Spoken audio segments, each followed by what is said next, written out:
Hello, my name is Clive Butchins. I've been a town councillor for 9 years now, and I was inspired to create this event by three things that happened. First, a festival event I attended as Deputy Mayor in 2012, featuring two published authors, which was really interesting. Also, the group of local authors, Writers in the Wood, with which I was involved loosely from the beginning while I was town mayor. And finally, the film and TV heritage of Elstree and Borehamwood, and specifically our recent museum exhibition commemorating 20 years of Holby City. So my first port of call was to find someone involved in writing for Holby City, and I was very pleased that Tony McHale agreed to support the event, and you will see his contribution later. I then thought about a lyricist would be good to have on board.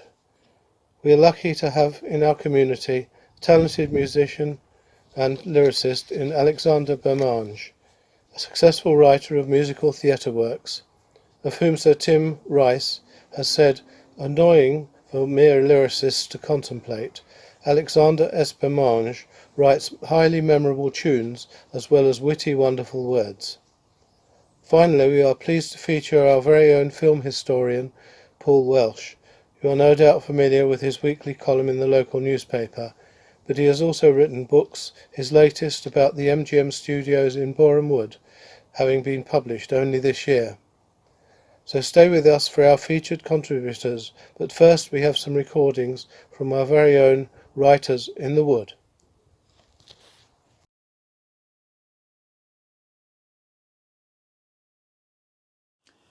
Hello, I'm Stephen J. Pemberton. I'm a member of Writers in the Wood. I mainly write fantasy and science fiction novels. I've just finished the first draft of my latest book, which is called The Dragons of Asdenland. So I thought I'd tell you a little bit about the way that I approach the editing process. So once I've finished the first draft, I ask myself two questions. First of all, what's the book about, in a sentence or a couple of sentences? And two, who are the main characters? And then I go through the book chapter by chapter, and I write a sentence or a couple of sentences about what happens in each chapter. And once I've finished that, I then look at the summary of each chapter and ask, does it move the story forward according to what I said the story was about? And does it allow for the development of one or more of the main characters, or reveal something interesting or important about one of those characters? And if I answer no to both questions, then I mark it to be rewritten so that I can answer yes, or I delete it. And this process often identifies gaps in the story where I need to establish motivation for a character to do something, or to foreshadow some big surprise or twist or reveal. And then the second editing pass I think of as the fine details. So the first pass is the right scenes in the right order, and the second pass is the right words in the right order. And so I look for things like continuity errors, because I tend to write a few hundred words a day if I'm doing well, or a few tens of words a day if it's not going so well. And so quite often I find that today I wrote something that completely contradicts something that I said yesterday or the day before, so I need to fix that one way or the other. Another thing I look for is big sections where there's nothing but dialogue or nothing but narrative, because those tend to be fairly boring if you've just got characters talking at one another all the time. It's what's known as white room syndrome. The characters might as well be in a white room with nothing else around them, rather like the surroundings that I'm in at the moment. And then once I've done those two edits, I then read the book aloud. Yes, the whole thing, which takes quite a while. But it's really good for spotting mistakes that you can't spot just by reading the book. It's particularly good for spotting awkward phrases and sentences that are too long and convoluted. If I can't read them aloud, it's a pretty safe bet that a reader will stumble over them as well. So in a nutshell, that's how I approach editing. It's not the only way to do it by any means. It's just the way that I've found works for me over the years that I've been doing it. So I'd now like to read you a little bit of my latest book, which is called The Dragons of Asdunand. It's not available yet because I haven't finished editing it. I haven't actually started editing it.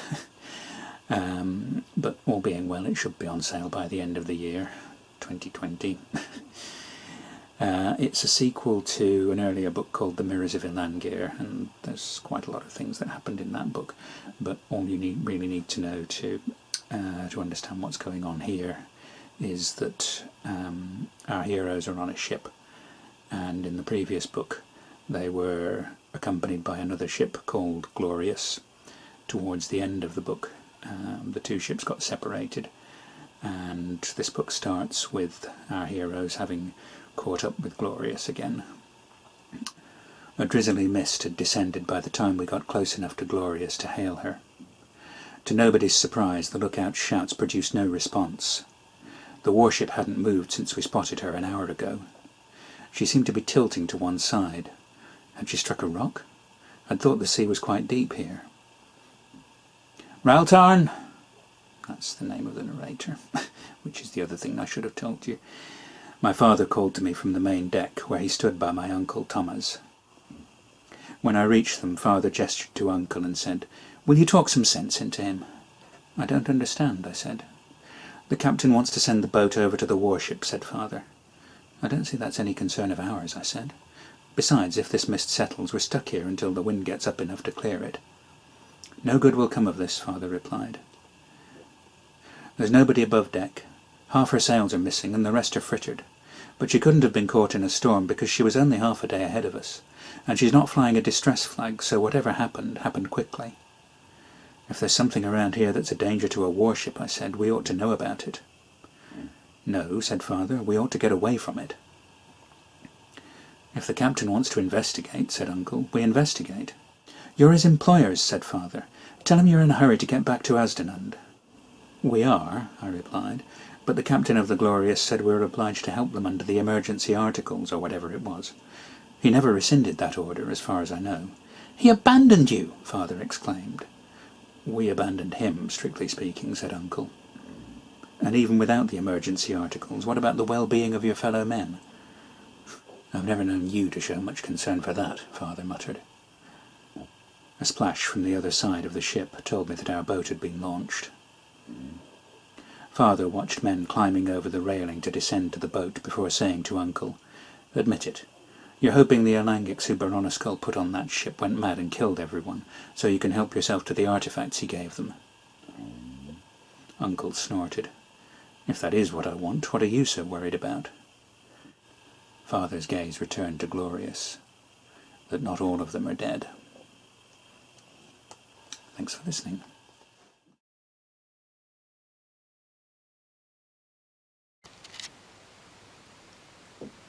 Hello, my name is Lorraine Reed, also known as Quantum Mermaid.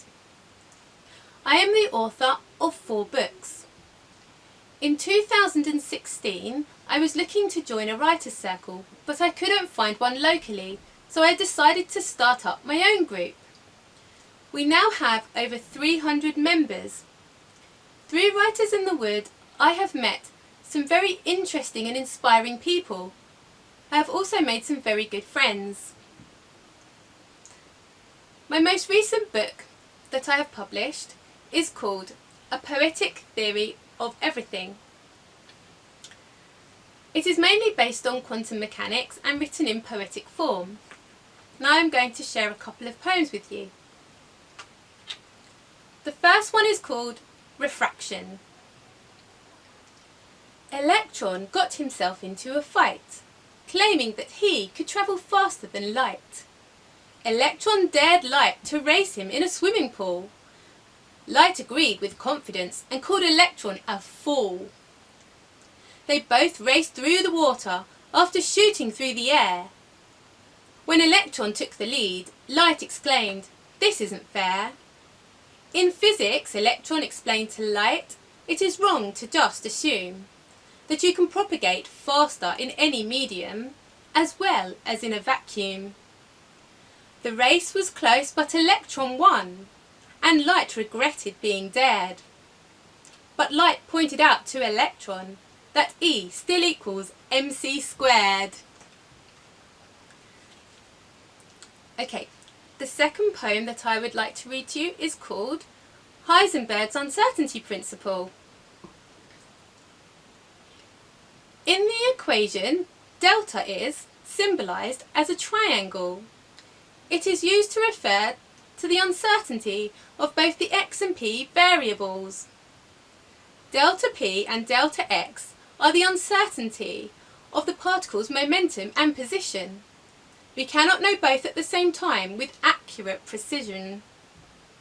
Delta x multiplied by delta p is greater than or equal to h over 4 pi. Planck's constant is a tiny quantity represented by the h, and 12.6 is approximately what it is divided by. As the uncertainty in either x or p rises, the uncertainty in the other will fall. This is the relationship between position and momentum in the uncertainty principle. I would like to say thank you very much to Clive Butchins for inviting Writers in the Wood to take part in this virtual literary event. And thank you too to all the members of Writers in the Wood for all your fantastic contributions. Take care everyone, stay well. Bye bye.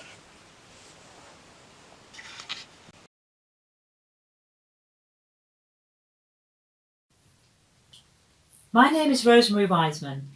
I'm a musician, therapist and business coach and the author of Zoom 88, How to Be Calmer and Improve Your Music Making.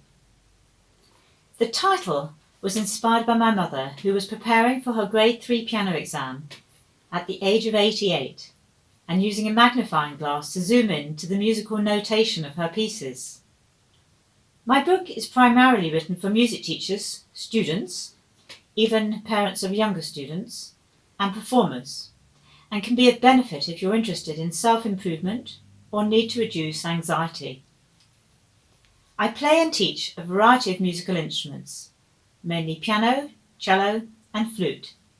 I'm also a singing and vocal coach. Some years ago, I had a good friend who, like myself, was a music teacher and performer. When she sadly passed away, I began making notes about my own teaching methods and techniques. The outcome was a collection of notebooks, which I called Music All the Way. Much of the material in them is included in Zoom 88. The first part of my book is autobiographical as I zoom into the journey of my musical life right up until the time I became a hypnotherapist and NLP practitioner, and went on to discover a very powerful and effective tapping technique called thought-filled therapy, which changed my life and consequently the lives of many others. In the second part of my book, I share my teaching methods and techniques, some of which are unique, for helping with music practice and performance. For example, my keynote system assists with music reading and sight reading and eliminates the need for many mnemonics. I have found over time that this practical section of Zoom 88 has helped people in other areas of life as well, such as confidence building, getting over fear of flying, public speaking, business development and sports performance. The third part of my book is a selection of cases. Here is an extract from one of them. Chapter 28, From Knuckles to Chuckles. Jane, aged 48, came to see me. She initially wanted help with anxiety, panic attacks and blockages to move on. Some months later, she wanted help with a past trauma that had still been bothering her since she was a teenager. Her piano teacher had been impatient with her. To make matters worse, her parents focused their attention on her brother, who was gifted. While her sibling went on to have a successful musical career, Jane had been left traumatized. She described her transformational experience in an email sent to me in 2016. When I was about 5, I had a piano teacher called Mrs. X. She taught my brother first and had preference over him to me. I found it difficult to coordinate my fingers and really focus on music reading fully. If I played a wrong note, Mrs. X would hit my fingers. I hated this, but never told her. I practiced in between lessons, but dreaded each one. I think Mrs. X may even have mentioned how good my brother was and how I wasn't very good, which made me feel quite hurt and untalented. It obviously upset me until now.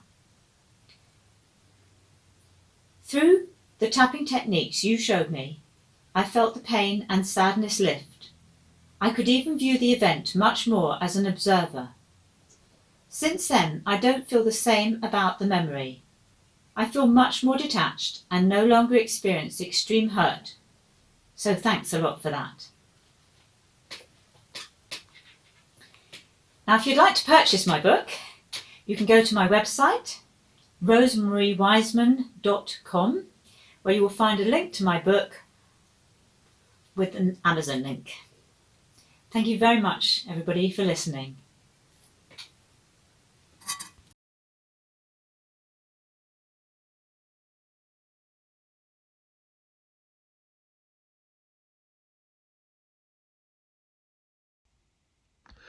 Hi there, I'm Tony McHale and I'm a writer.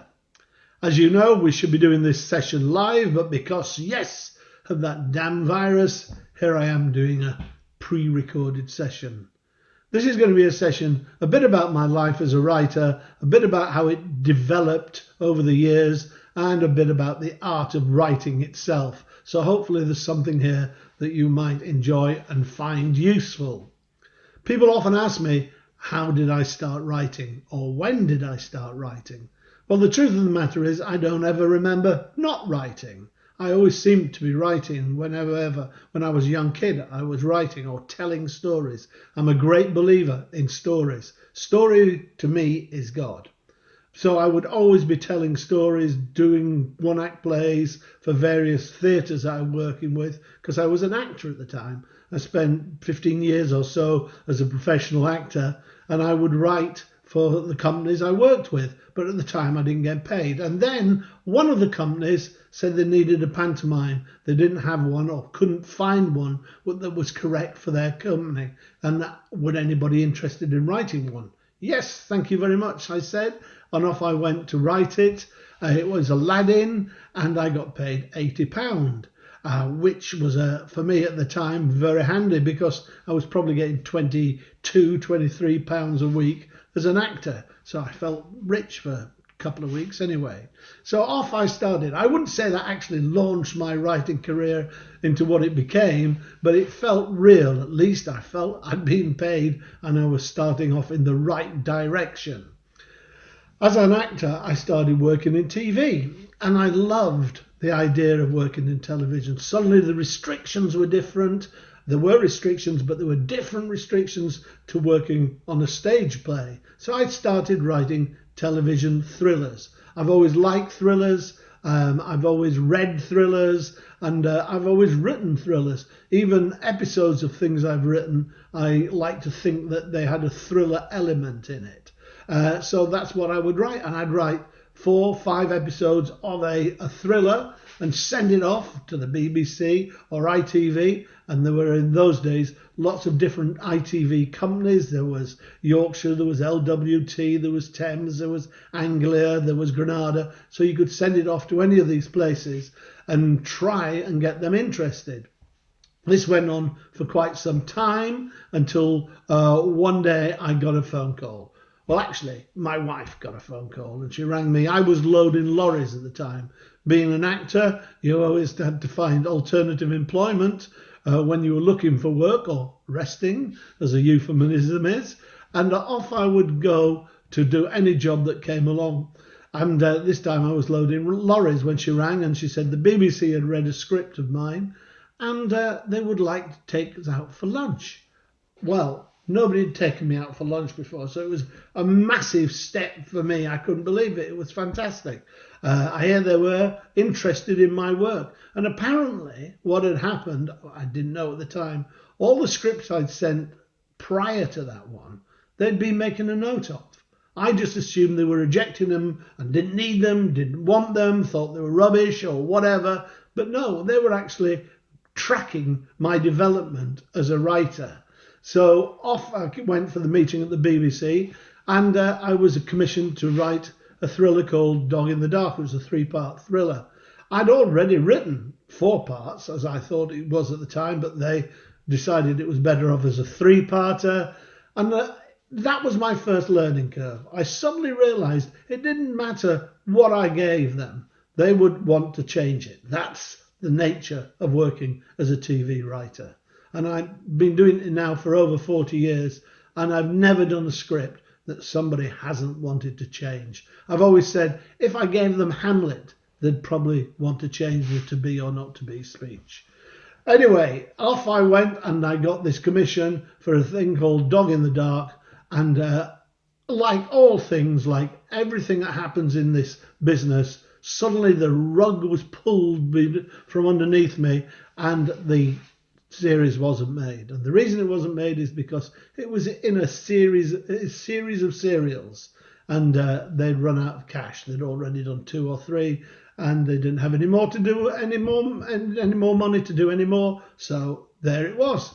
No series for me, but at least it got me on the ladder. It got me recognised. It got me a literary agent, and I started doing other bits and pieces. And then I eventually started doing radio plays, which again was something I didn't particularly want to do originally. I'd never thought about writing for radio. I didn't really know much about it, but I had an experience of listening to somebody on the radio, a girl ringing in with a major problem to what was at the time, I think, the first call-in show, which I used to find fascinating at the time. There's loads of them now, but at the time it was really fascinating.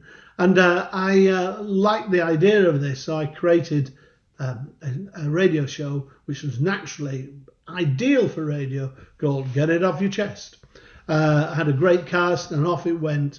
And I did a few more radio plays after that. But it was round about that time that that my agent actually said to me, look, if you're going to make a living in this business, then you're going to have to write on someone else's show. I'd never even considered that before. I just thought, I'm going to write my own original material because that's what I was doing it for. That's why I was writing. But suddenly here she came along with the idea that I might have to write on somebody else's show. Believe it or not, along came an offer then. And could I go for a meeting to the BBC for a couple called Julia Smith and Tony Holland? And it's about a new soap opera, continuing drama called East 8, as it was called then, East 8. And I sat in a pretty dingy office in Shepherd's Bush and listened them to describe this new soap opera. And I thought it sounded fantastic. I thought, wow, it's something I could write. I never thought I could write on somebody else's show, but here was a possibility. So off it was, and I became one of the original writers on EastEnders. And that's what really lifted my career off. I wrote away. I was the first writer to write 100 episodes. I used to do storylining. I was able to direct my own episodes at times. I went on and worked for years on the show. I wanted to move on because I didn't want to be just known as the guy that wrote for EastEnders, and I desperately wanted to move on, but the show kept dragging me back in, as those type of shows do. You get very attached to them and very hooked to the idea of working on those shows. But eventually I did move on, and I did various other things. I did my own series, which was Resort to Murder. I worked on various other shows like Silent Witness, Waking the Dead, DL and Pasco, Trial and Retribution, The Bill, Casualty, lots and lots of other things. Until around about 2000, I got a phone call and I was asked if I was interested in creating a spin-off for Casualty. And I thought, well, why not? I'll have a look at it. So off I went. I didn't have a clue what I was going to do, but cutting a long story short, I decided that we'd make it a heart ward, so that when we took patients through from casualty, we could see them go and get their treatment in the heart ward. And of course, that was Holby City. The interesting thing about all this and the connection is that both these two shows, which have been obviously major in my life, were actually both made at Elstree. I saw how the set at EastEnders grew and grew and grew over the years, and then eventually moved out of their production offices. And what happened was Holby City then moved into their production offices and turned it into what is the Holby City sets. The various sets you see in Holby are actually in the old EastEnders offices. That's why those views out the window in Holby are actually real and not backcloths. So that's how I worked on Holby for a good number of years.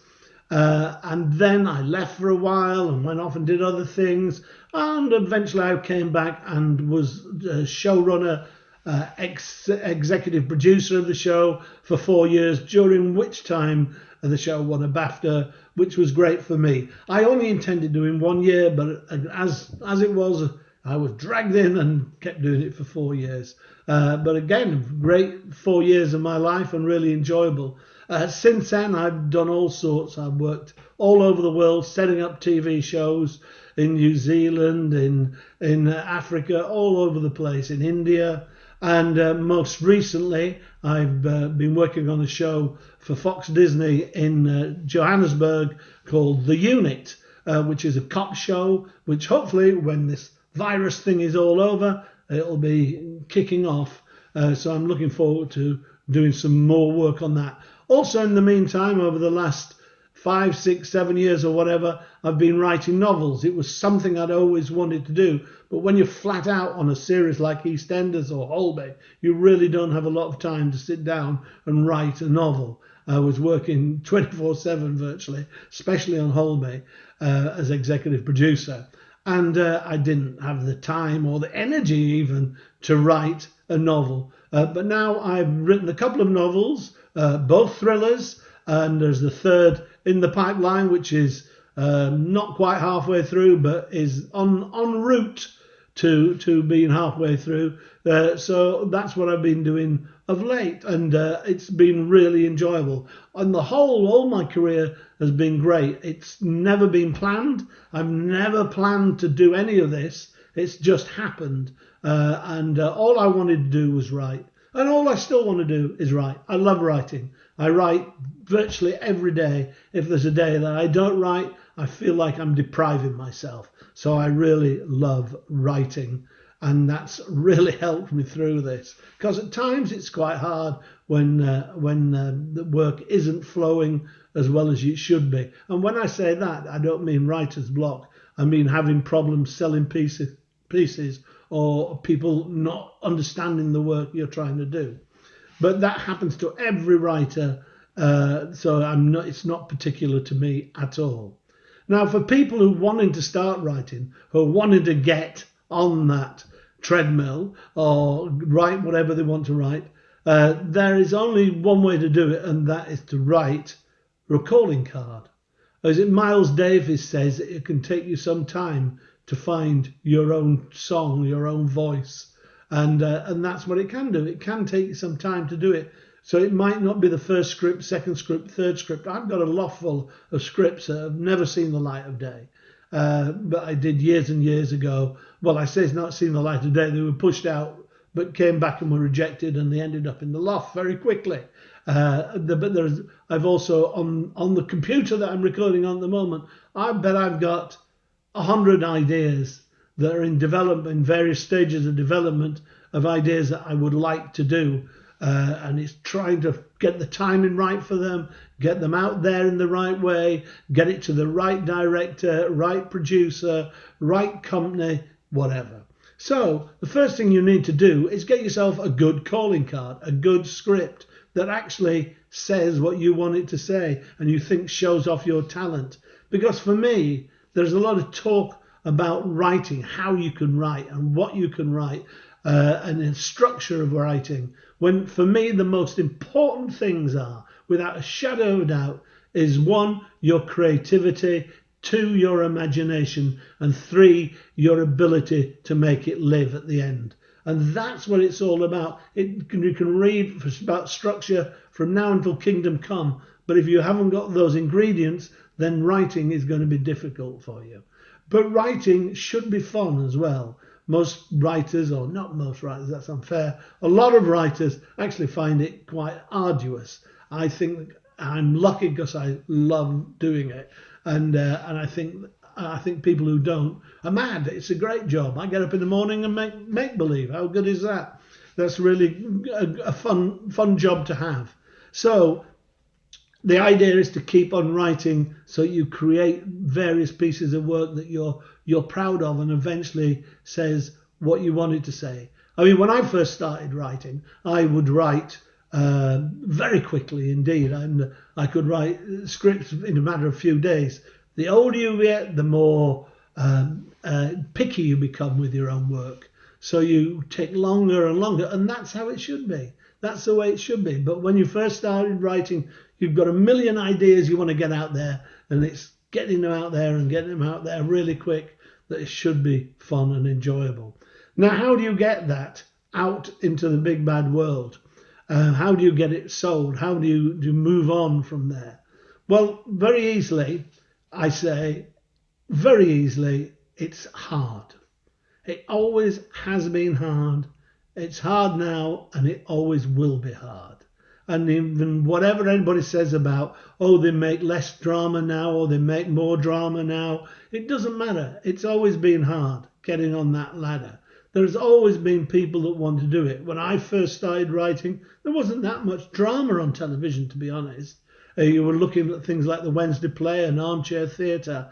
So you were very limited, but you were desperately trying to get one of those slots, and then came the birth of the soap operas. But also there was an explosion of young writers coming out of universities and media courses. So the competition got greater, and it's always the way. The competition will be great, and it's always hard. But the best thing to do is to keep on persevering and getting your script out there, getting that script you like, getting it out to producers who you think like that type of work. And that's easily to find out. You've just watched something that people do on the TV, and if you make a note of the producer, you can find out if they work for an independent company or they work for the BBC or ITV. You can find out that from the production, and you can send them a script.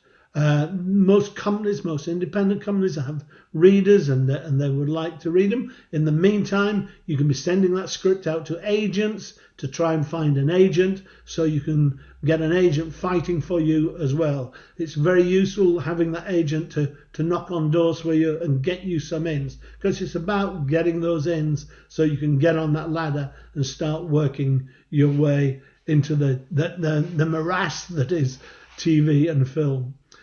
So that is how you can attack the problem. There are, of course, two other ways, which is the BBC's Writers' Room, which you can go online and have a look and see what that's all about. But they look at scripts, etc., and it's a forum for writers.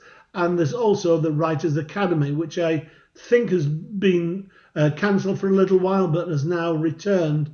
And I don't know how it's going because of the virus, but you could have a look at that, and I'm sure that's online and tell you what you need to do. That will guarantee you, if you get accepted onto that Writers' Academy, it will guarantee you a route into BBC TV. It's not necessarily a route I 100% agree with, but it is a route. So those are what I would say to do, is to get away. I have only 3 real tips about it. There's lots of books out there about structure, about 1-act structure, about 2-act structure, about 7-act structure, when in reality structure, the acts were structured for very practical reasons. I mean, in the Elizabethan times, acts were structured around how long it took a candle to burn down. So As the candles burnt down, they came to the end of the first act. The candles were replaced, so Act 2. It is even thought that Shakespeare didn't do that structure at all, and it was imposed later by later editors. So the structure idea has just changed. If you think about TV, they were talking about, it's really important to have a 3 or 5 act structure. Well, hour-long drama on ITV now is a 4-act structure. So I'm not sure where that leaves it. So I personally wouldn't worry too much about all those technicalities that people will throw at you.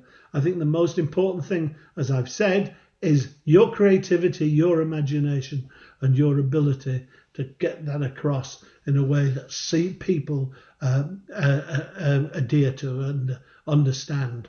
So I have 3 little points, and they are simply this.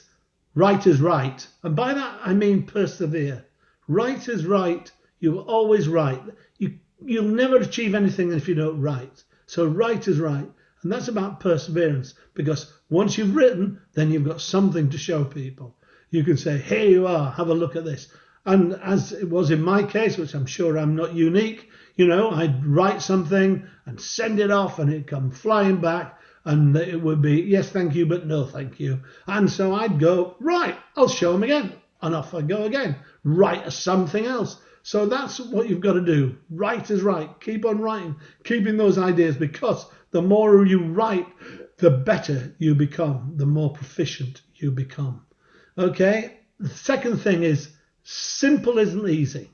I know that's bizarre, but it isn't. Simple isn't easy, and sometimes the simplest things are the most effective. Don't feel everything has to be all complicated. There's great moments in various movies, various TV shows, which if you look at them, they're not very complicated. They're just very easy, but they grab your attention. It could be a line, it could be a scene, it could be anything. But it is simple isn't easy. The third one is maybe a massive contradiction about all this. There are no rules. It's one of my big things. There are no rules. People like to try and impose rules on writing. I don't believe there are any rules that can't be broken. I don't believe there are rules in the first place. So I'm probably by myself when I say this, that you just want to get out there and write. So that's the end of my session. I hope you found it useful in some way or other. And I, wish you, if you are going off there to write, I wish you all the luck in the world with it. I love writers. I love people who write. They're always interesting because they've always got something to say. You can always follow me on Twitter. It's Tony McHale 11, or you can reach me on my website, which is www.tonymchale.com. There's also a blog on there, which the blog's a bit about writing, a bit about my career, and a bit about life in general. So you might want to have a little look. And if you want to contact me, please contact me through that website, and I'd be more than happy to get back to you with any queries you've got. So in the meantime, thank you very much for listening. Really appreciated it. I wish I was with you because I like to get that feedback from people, which obviously we can't in this situation, but maybe another time. And in the meantime, you stay well, stay safe, and be happy and enjoy that writing. Many thanks for listening.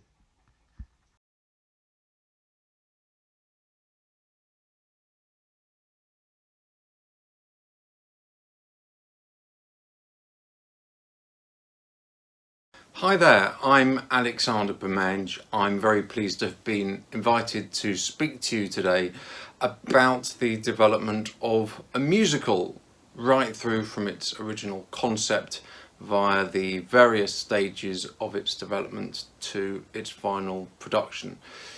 Now, no show that I've been involved in has actually taken the same trajectory.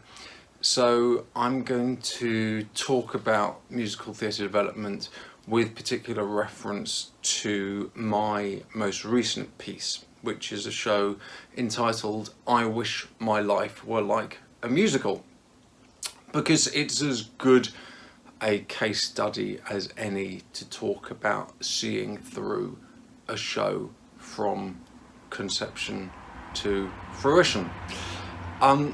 The background to I Wish My Life Were Like a Musical stems partly from the fact that I've been steeped in musical theatre, both in the sense that it's long been a passion of mine and in the sense that it's been one of my fields of work for some time. And it stems partly from my background in writing comedic songs, having written many funny songs for, amongst others, the BBC, be that Radio 4 or the World Service, or additionally standalone comic songs which have been performed and recorded by a range of artists, including indeed myself. And I'd long wanted to combine these two areas of my writing, in that, funnily, despite my background in writing comic songs, a lot of my musicals have actually been rather dark in theme. So I'd had this idea at the back of my head for some time. And the other thing which I'd been wanting to dip my toe in the water of was actually doing live performances of some of the comic songs of mine that were like those that people might have heard on the radio. Because although up until a few years ago I'd performed on the radio myself, when it came to the live arena, I generally left that to the people who can really sing. But it had come to a point whereby so many people had said to me, you really ought to do some live shows, that I thought, okay, I'll bite the bullet. But what I did do was to rope in some of my chums who were playing leading roles in the West End to fill out the evening and actually give some performances which were a bit more physical, as opposed to someone who was just sat behind the piano singing, and also just to provide some variety and some examples of people who really had great voices to show off. And I was wondering what I could ask them to sing, and I thought that since they were musical theatre performers, it might be rather fun to write a few songs about different aspects of being a musical theatre performer, which they could sing. And they did that, and they went down very well. And so as my live performances progressed and grew in number, I tended to do the same thing. I wrote a couple more songs on different aspects of that theme for the different musical theatre performers who I now had joining me, generally between 2 and 4 such artists per show. And 1 or 2 people started saying to me, you know, those songs you've written about being a musical theatre performer, they're actually rather good. Why don't you try and put them together into some kind of show? And around the same time, another piece of mine was performed on a cruise. And something that I noticed when I was on board the ship was that every night for the fortnight that I was on board, when I would eat with the cast, other passengers would gravitate towards our table and ply the performers with all kinds of questions about different aspects of being a musical theatre performer. Often things which were fairly mundane were actually suddenly the object of the most ardent fascination from these lay people. I think possibly because they seem to have various preconceptions. For example, that when these performers went on tour around the country, they were all put up in 5-star hotels, or they were chauffeured from their front door to stage door, and they were actually surprised and genuinely interested to learn that reality was actually rather different to how they had imagined. And so that as well started to put the idea in my mind, well, maybe there's a way in which I can write a show about different aspects of being a musical theatre performer that dispels some of these myths that can be both comedic and educational, as it were, and can work on various levels so that the people who are in the industry might like to see these unspoken truths presented on stage about what it's really like to do an audition, or to do an exhausting dance routine, or to be sat backstage as an understudy when you know that the more famous but more talentless star is taking your rightful place, and all these different aspects of being a musical theatre performer. I thought it was also ripe for comedy, and something which the industry people could relate to and find amusing, but which lay people might find illuminating, because they'd learn that the reality of the business is all rather different to the glorified, idealised versions they might have heard presented in songs like "There's No Business Like Show Business." And so I started building this show. Although it's since been billed as a musical, it's really more of a musical review, in that there's no set of specific characters whose arc we follow through the course of the evening.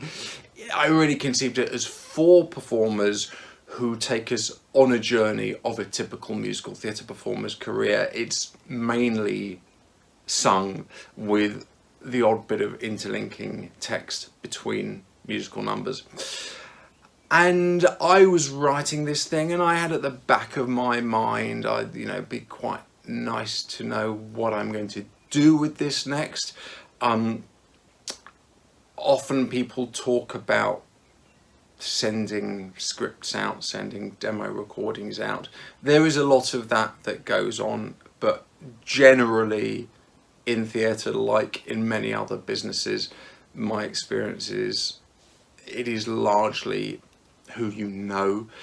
And while I was developing this piece, I happened to get a call from a chap who had actually booked me for my first ever solo performance. So that first performance that I gave of my comic songs with those guests, where I'd first presented some of my songs about being a musical theatre performer alongside my own BBC type material.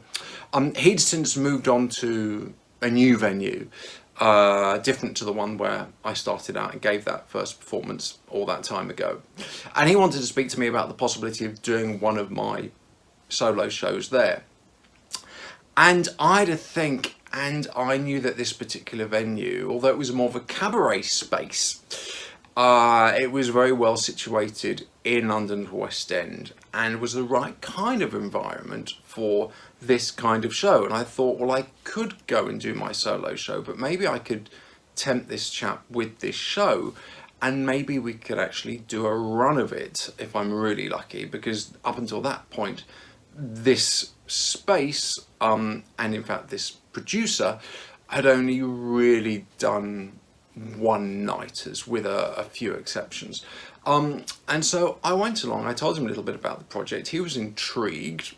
Then over the course of a couple of afternoons, I played him what I had. He really liked it. And so we decided we'd do a week's run. Then various things had to happen. We needed to find a director. I needed to get the material into shape and gear it very much towards this venue, which had 2 performances a night. It wasn't always us doing both performances, but because of that, it needed to be a maximum of 85 minutes, and it was a show I'd originally conceived in 2 halves of about 50 minutes each. So in consultation with the director, I honed the material, fine-tuned it as much as possible. We came up with an 85-minute version. We cast it, and it had a week's run there, which fortunately went incredibly well. It was actually only in the run-up to the preparations for this first production that I came up with the title, I Wish My Life Were Like a Musical.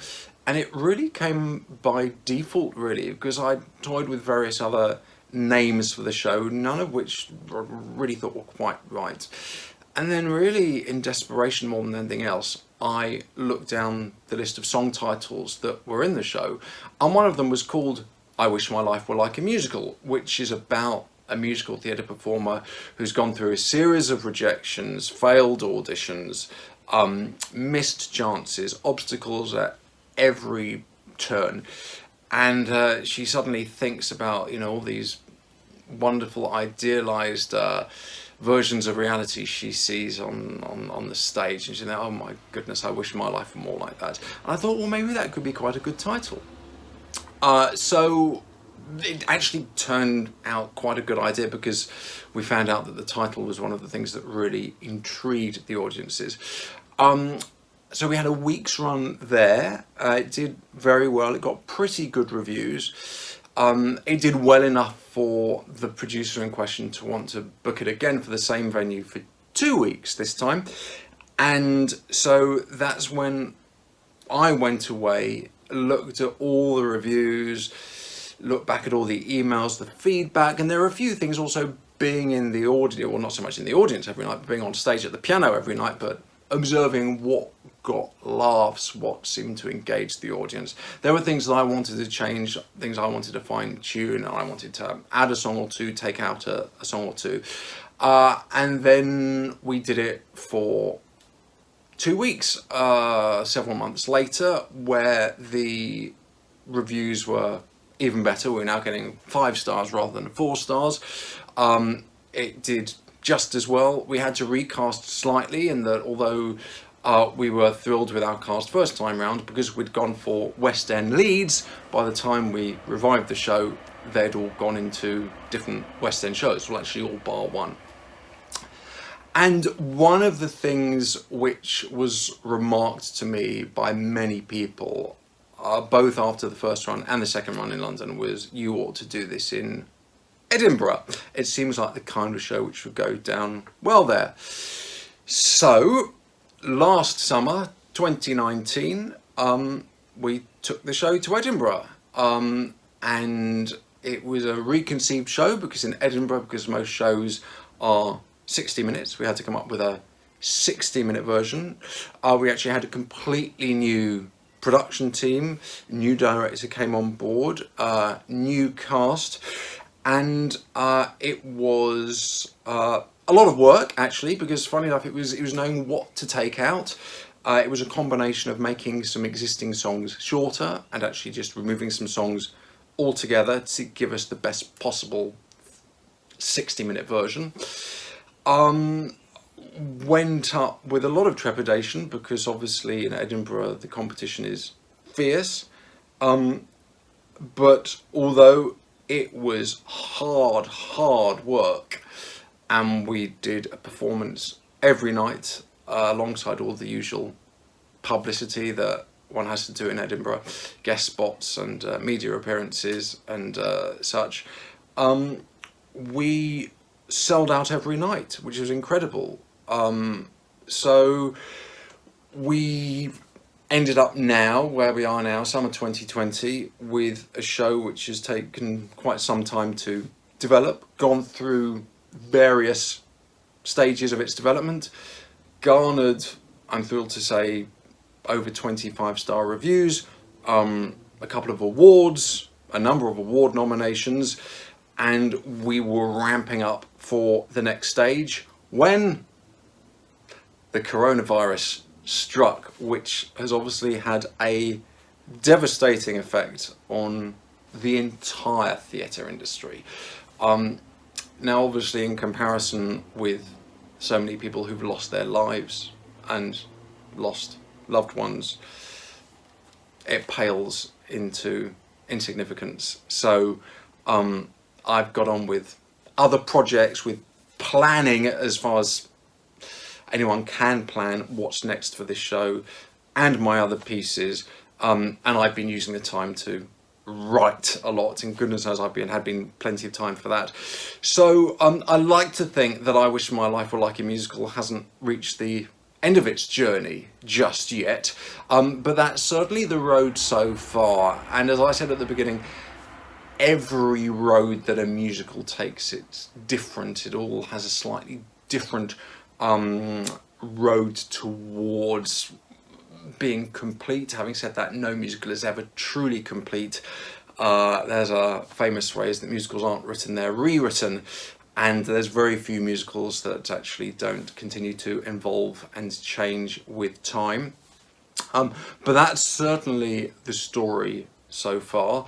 For the story from now on, all I'll say is keep an eye on Twitter at Like a Musical, and on all the usual channels, and you'll find out what happens to the show next. But to give you a little flavour of what I've been talking about for the last quarter of an hour or so, I'd like you to see a couple of extracts that we were privileged to perform at West End Live, which was a massive event that happens every summer, or at least happened every summer until this summer for obvious reasons, where lots of West End shows get together and perform extracts in front of a huge crowd in Trafalgar Square. And for our appearance at West End Live, Lucio Byrne performed the title song from I Wish My Life Were Like a Musical, and Susie Mathers performed I Love to Sing. So thank you very much indeed for listening, and I hope you enjoy these extracts from I Wish My Life Were Like a Musical, and that you'll be able to see how the show that I conceived and developed in the manner I've just described ended up in the way that you all see now.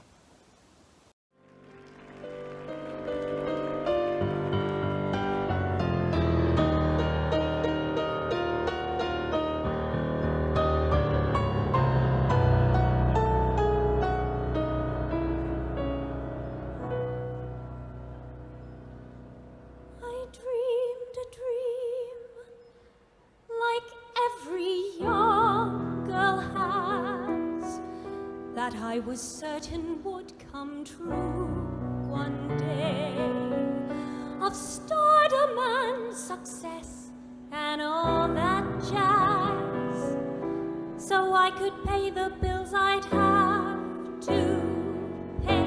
But that isn't quite the way things are. No auditions yet worked out for me. I still long to be a superstar and dream of how I'd love my life to be. I wish that my life were like a musical that I could go waltzing through in style. With each song and dance I'd be less miserable. With each sound of music I'd smile. The good would make good, the bad would get their due, and steam trains would race and pussies wouldn't poo, and foreigners always would speak English too. For once I'd not fear the routine. My life would be fit for a queen. I wish that my life were like a Broadway show, for then I would always know the score, and I could predict how it was sure to go. If I'd seen the movie before, I'd be as attractive as a girl could be, and recognize bad guys by their minor key. With enemies I'd still be in harmony, and anything urgent could wait till after a big middle eight. I could cast spells, tyrants would adore me, ghosts would write operas for me. I'd get through songs not fearing ever hearing. We'll let you know with still a verse to go. I wish that my life were like a West End hit, where others had thoughts the same as mine, and all that I said need not make sense one bit, as long as it just about rhymed. The guys would show feelings that they used to hide. I'd still want to sing with corpses by my side. I'd even sing if I myself had died, I'd live without scruples or shame, and say that the writer's to blame. But then, if my life were like a musical, I might be orphaned, treated mean, or trampled on by wildebeests, or sold to be a slave or green. I might be killed by my own twin, or made into a pie mid-show, or fed to plants, or crucified, or made to sing with Russell Crowe. I might, I know, but even so, I wish that my life were like a musical, where I felt at home in every key. I'd not have to trek to any place at all. Projections would just come to me. I'd get sentimental without cause to fear that boyfriends will puke at every word they hear. My voice would be pleasing to a phantom's ear. I wish that my life were this way. For then if my life were like a musical, I know there would be a whole show about me with a part I'd be perfect to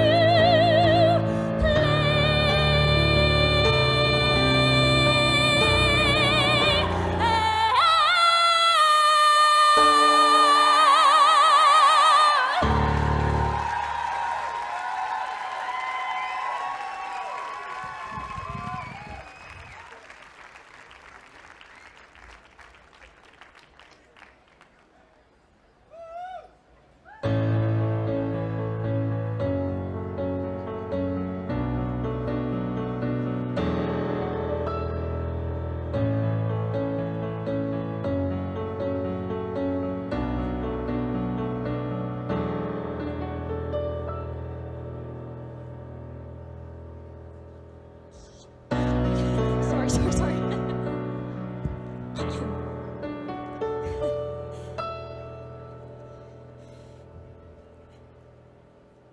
My entrance won't be perfect. That's if I start at all.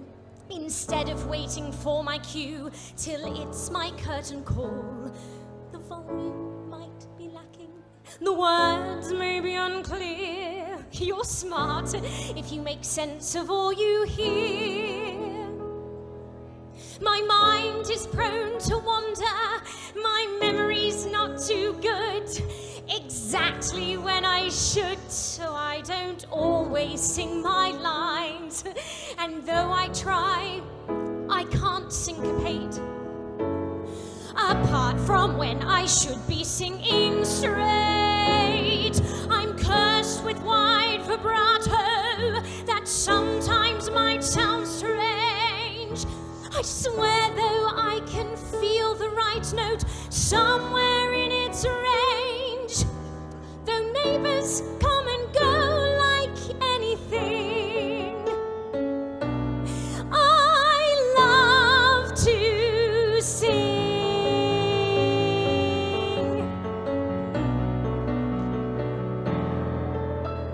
My entrance. Not yet.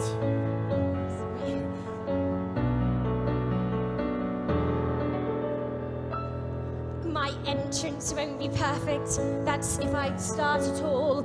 My tuning isn't tuneful, you'll soon attune to that. I try to be consistent though when singing sharp or flat. I suddenly sing faster, go rushing through the song, yet never realize anything is wrong. I'm free with all my rhythms. I'll milk out every bar.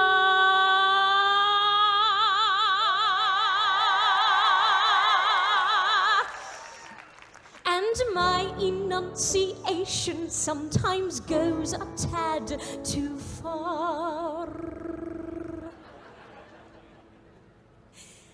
And sometimes I forget all the words. The words, all of the words, the words, the words.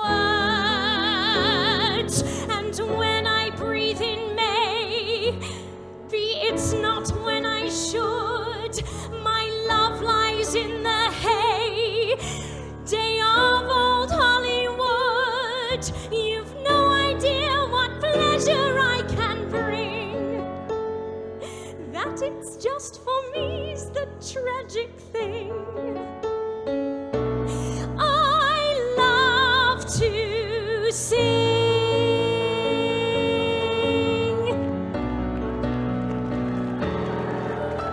And when it comes to keys, and when it comes to keys, mine have no pleasant ring. And tunes might just pop out my head when I'm about to sing. I'll go into half time. At least that's what they say. But I can't follow football anyway. It may be Babs and Britney the masses have preferred, but I can outdo Whitney when it comes to notes per word.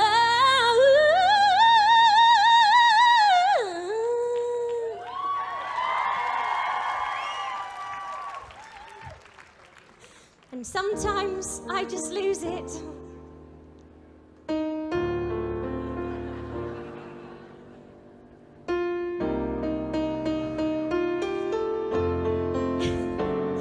But I've had good premonitions, so I'll be a smash, I know. 'Cause that's the sound my windows make when I sing fortissimo. Let Florence Foster Jenkins live in me. Especially when I finish suddenly.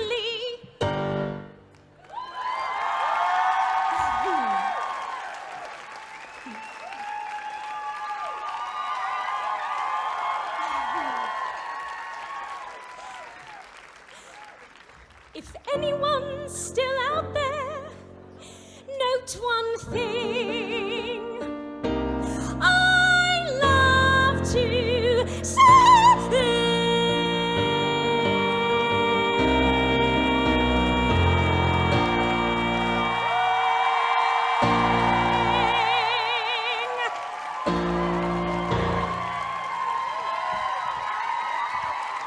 Thank you.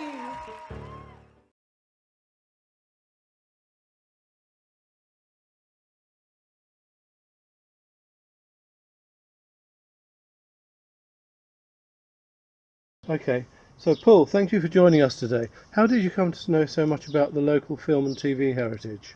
Well, it's really my own heritage in a way, because my late father was in sound effects at the studios, and so I was able to go down to visit film sets and so on from my earliest years, and it kind of gets into your blood, I guess. And then in the 70s, I became a friend of the managing director at Elstree Studios, and he would ask me to help organise special events and so on. And because I was meeting film stars and whatever you want to call them, and visiting film sets, the local press asked me if I would do a weekly column writing about what was happening and interviewing people and so on. So that began in about 1976, and I'm still going strong after whatever that is now, years later, doing the same thing. And so it's always been part of my background, so it's not abnormal to me. It's kind of just being family. It's history. It's your own local history. So the first time I visited Elstree Studios was 1960 to get the autograph of an old actor called Gary Cooper, and here we are now. What's that? 60 years later, what it is, and still. I don't go to the studio so much anymore because they're rather like closed sets these days, and that's not my scene. So it's a different world today, but I was very lucky to catch the end of the old world where they wanted publicity, and therefore they welcome you to visit sets. So really, that's how I got involved. And how do you start? Well, how do you keep finding the new things to write in your weekly column? It becomes a bit of a challenge after 42 years or whatever it is now to think every week, well, I've got to write, I think for 5 newspapers now, I've got to write something different each week, because if I kept my own work, I could look back and just recycle every 5 years and nobody would know who remembers 5 years ago. But I don't keep my own work, it's not no interest to me. So the problem is that I have to look and think, well, what's happened this week? Has there been some news story? Has some famous actor died who worked in Borehamwood that I could do a feature about? Is there some topic underway at the moment that reflects on how people think about old television programs, or just a pure nostalgia? Pick out somebody from like Robert Taylor or Clark Gable who worked in Borehamwood and do an article about them, because a lot of readers come back and say, oh, that was my favourite film star, how lovely to know what happened to them and so on. So it's not difficult. It takes me about 30 minutes. I mean, it's not really difficult. I've got a library of over 1,000 film books, so if I need to reference anything, it's not difficult for me to reference it. And you can also go back in your own memory and say, well, I remember going down to Elstree to do an interview with David Niven or whatever it is, whatever name dropping you're doing, and the response that comes back is really lovely, because you get these lovely letters from people, and sometimes actually written letters, and sometimes emails saying, oh, well, I actually was David Niven's Batman in the war, or I was so, and you get these lovely feedbacks. But also from younger people, which always astounds me when somebody stops you in the street and says, I recognise you, I like your, and they think, well, why do you like my column? Because it's really nostalgia based, it's for an older readership really, but oh no, I'm a great fan of the old films, I love black and white films and so on. And that's lovely as well, because it means you're passing on to another generation your own enthusiasm. That's what does it for me, really. It's very easy to write a column. Great. So tell us about your first book. The first book was in 1975. It was called The Spine Chillers, which was about major horror stars: Vincent Price, Christopher Lee, Peter Cushing, Bela Lugosi, Boris Karloff, etc. So all my books have been non-fiction. I don't have a single fiction book in my library. I've never been a reader of fiction books, but I so admire them, because you don't make your name out of reading. Non-fiction books are always niche market books, really. They're not going to make you money, they're not going to make you famous, but you're not going to become the next J.K. Rowling and become a billionaire. You're not going to become another Arthur Conan Doyle and create a lovely character like Sherlock Holmes, or Ian Fleming creating James Bond. And I would love to have had one book that would have created something like that, that would be a legacy that went beyond, not the money, but went beyond your own lifetime. But I don't have that skill. I couldn't write. If you paid me and said, look, here Paul, here's X money, write a novel, I couldn't. It's your own skill base, isn't it? Indeed. And your latest book, which has just been published, is about the MGM studios in Borehamwood. Yes. I noticed that there was a previous book by a different author, apparently on the same subject. In what ways does your book differ from that one? Well, fairly extensively, actually. I mean, I know Derek, who wrote the other book, and he was very kind in crediting me for being the inspiration for him to write the book, but I had no input into it whatsoever. And I certainly recognise some of my columns, some of my writings appearing in the book, because I know he'd gone down to the Borehamwood Times that then had the reference library, so he'd gone through old editions and used that. But in addition, he'd done other interviews with other people, which was great. But his book was kind of odd in the sense that it was called about MGM, but he then went off about the Danzigers at length and other things, which were quite fascinating. But it wasn't actually just about MGM Borehamwood.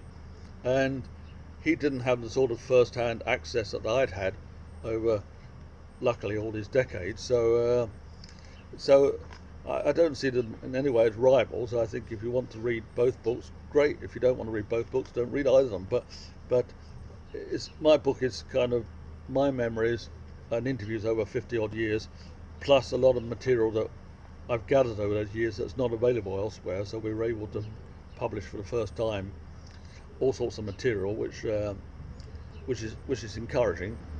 But again, it's a very niche book. I mean, it's not designed to sell thousands of copies. And I don't know how Derek's book went in terms of sales, but it doesn't matter, because the more the merrier, I think. And if he used some of my material in his book, well, that's great, because what's the point in writing something if you don't want to share it? That's my attitude in life. Share. Great. Okay. And you have actually had some other books, haven't you, over the years, I think? Well, yes, I did a couple of local history books, Elstree and Borehamwood, and old picture postcards. I can't remember what the other one was called now. And then about 5, 6, 7 years ago, I did one for the museum called Elstree Confidential, which was basically my memories again of that particular thing about Elstree Studios, and just recognising and crediting the people who'd worked there. And that was a fundraiser, as this is. It was a fundraiser for Elstree Museum, and this book now is a fundraiser for Elstree Screen Heritage and the museum, because these people give of their time. They're all volunteers, and I've accumulated all this material over the years, and when I kick the bucket, a lot of it will end up in a skip, I guess, because we don't have a film museum or something to donate it to. So with that problem, when my executor gets a phone call saying, oh, he's kicked the bucket, he's going to come in and say, well, how do we clear this house? So using it while I'm still here seems a very sensible way. And if you can pay back some of the enjoyment, and that's the key. I've had a wonderful time over those decades doing these interviews, going to film sets, meeting people, gathering this material.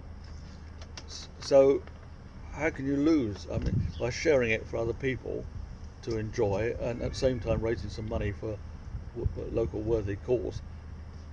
It's a no-winner, is it really? I mean, it's just what you do. It's great. And we happened to catch on the channel Talking Pictures the other day a film, Maytime in Mayfair, which was made locally It was at MGM in the 40s. It started in 48, I think, released in 49.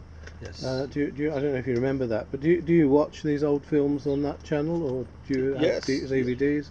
No, I like watching. In fact, Talking Pictures have bought a number of my books to sell on their website, which is nice because they've got access to 5 million viewers. So, but I love the premise of the whole thing, because they show stuff that won't be shown anymore on the main line. There's a adverse reaction against black and white by a lot of people, which is sad, because there's such quality in some of the old black and white material. But I love the old television series that they reproduce, like Gideon's Way and all these things.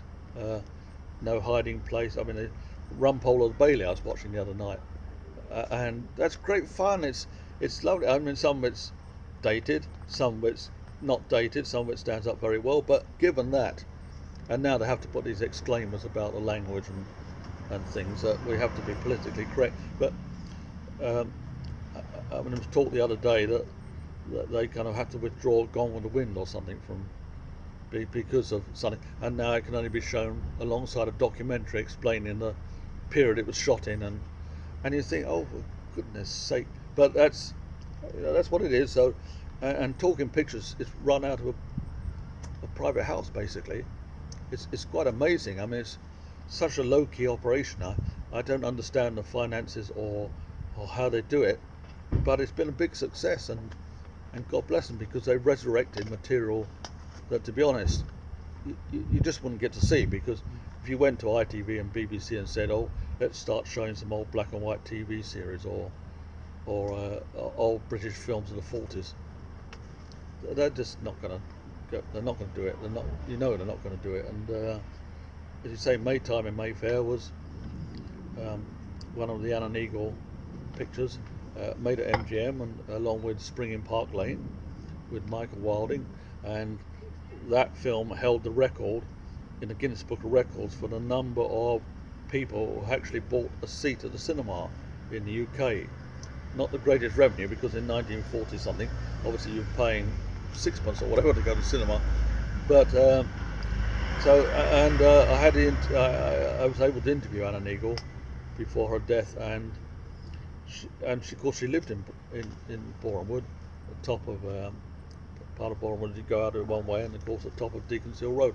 So she was a local in that sense, and she had lovely memories because of her career had been based much around Elstree Studios and MGM, etc., and the Gate Studios where she did Odette, which was one of the films she was most proud of, and she really had fond memories, and it was lovely to talk to her. And Herbert Wilcox, who helped her husband, who helped found Elstree Studios.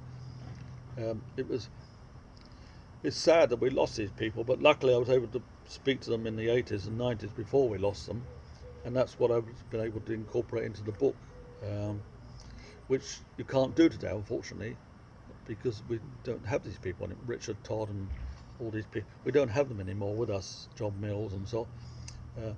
So although I wasn't planning ever to write the book, it was kind of timely that I did the interviews when I did, because I caught people with their first-hand memories, whereas now I'd have to be looking up in other people's books or something to get quotes, which is always slightly dangerous in my mind, because you don't know how good the author was in their research in terms of getting those quotes. So it's interesting. Right, that's great. Paul, I know that Anna Neagle was involved in the initial fundraising for Allen Hall. She was, I don't know if yes. you remember anything about that. I know it's sort of before your time. Oh yeah, no, it was certainly, yes. Yes, she and one or two other celebrities who were working at Elstree Studios at the time. I can't remember their names now, but I believe there's a plaque up at, well, there used to be a plaque at Allen Manor, recognising their efforts.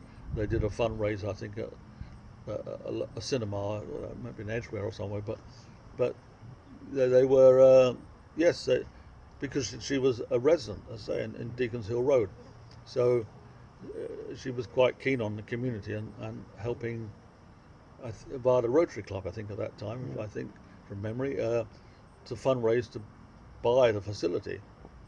And what a great thing they did, because that facility has been such a success over the decades, and still is. I mean, everybody's in difficult times at the moment, but that was local people coming together to create a facility for the town, and it survives today as a very successful charity. It still provides great community resource in an ever-increasing town that we live in, which is becoming a rarity to have that sort of resource. So no, congratulations to Anna, but also to the Rotary Club and so on, who at that time supported the whole thing, got it happening. That's what it's about, isn't it? You've got to make things happen. If you sit back and wait for the other man to do something, it's not a good idea. Yeah. Is there anything you'd like to add before we wind up? Well, I'd just like to encourage people to read books. I think I'm not very keen on that e-book or whatever they call them now, or I'm not into that. But I totally understand why you want to take something like that on holiday or whatever and cart around a book or something. But I just love the idea that the good old-fashioned book has come back into fashion, like the old vinyl records, have slightly come back into fashion again, and people can savour a good book, whether it's a novel or a non-fiction book. But there's something lovely about that experience of reading and sharing it, perhaps if you're reading it to a child or whatever. But if you're just reading it for your own pleasure, I think it's such a wonderful experience, and it'd be a very sad day if all we ever do is look at a screen or something, and to put it on a shelf and then forget about it for a couple of years, and you can pull it back off again and reread it and think, oh God, I've forgotten about this, and which is what I do. I sometimes find a book and I think, really, I don't remember that book, and I find myself sitting there reading it all over again. That's great, and And I just think success to everybody who tries to write a book, because if you feel you want to write a book, go for it. I mean, the barriers are coming down these days because printing, etc., is becoming cheaper with a digital age. It's not such a difficult, costly process, and if you feel it's in you, well, why stop? Why not do it? Great. Well, thank you very much, Paul.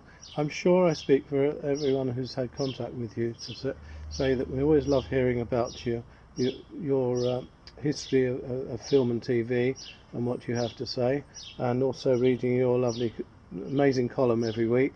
And long may it continue. So thank you very much. Well, bless you, and thank you for the interview. Thank you.